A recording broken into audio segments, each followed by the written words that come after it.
Познат охридски бизнисмен го добил старателството врз својот 4-годишен син, иако претходно судот му изрекол мерки бидејќи вршел психичко семено насилство врз својата жена.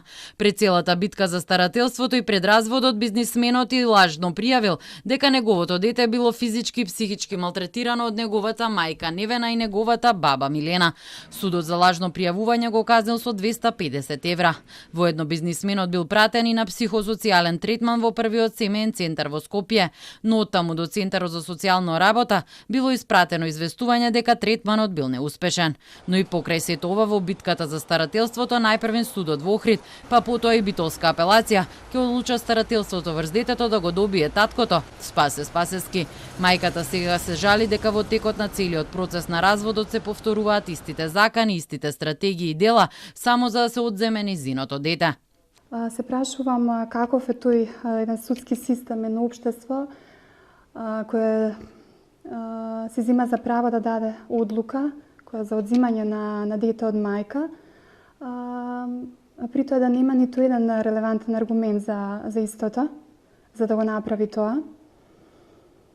И дали таа одлука е само врз база на едни лажни изјави кои се презентирани само од едната страна, за која цел е многу јасна. Во образложението на пресудите до кои дојде Телма, нема објаснување зошто мајката е неподобна да добие старателство, туку само се објаснуваат квалитетите на таткото. Овој суд смета дека доделувањето на малолетното дете на странките на неговиот татко е опција која ќе му овозможи најбезбедно, најстабилно и најљубовно опкружување оценето преку проценката на родителските капацитети на двата родители и однос без стереотипи, подкрепено со факти и со почитување на неутралност при донесување на одлуката во смисла која е мајката или која е таткото во конкретниот случај, туку кој во овој случај е подобро решение за детето. Со донесената одлука крајно се одржува и принципот на родова еднаквост. И судот во Охрид и тој во Битола предвид ќе го земат само мислењето на Центарот за социјална работа од Охрид дека детето треба да се додели кај таткото, наспроти спротивното мислење на Центарот за социјална работа од Скопје дека всушност мајката е таа која треба да има старателство врз детето.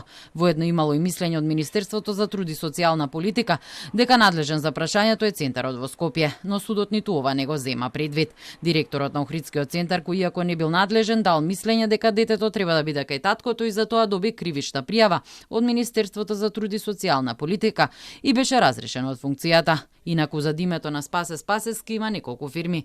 Директор до декември бил во Сарамзалино Аграр, каде собственик е неговата семејна фирма АСП ПАК, како и Green Energy, чиј управител е екс-вице-премиерот Кошо Ангјушев.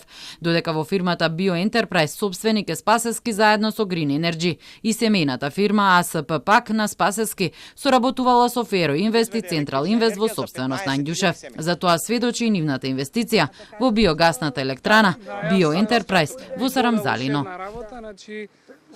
Дигестатот Спасе Спасески од АСП ПАК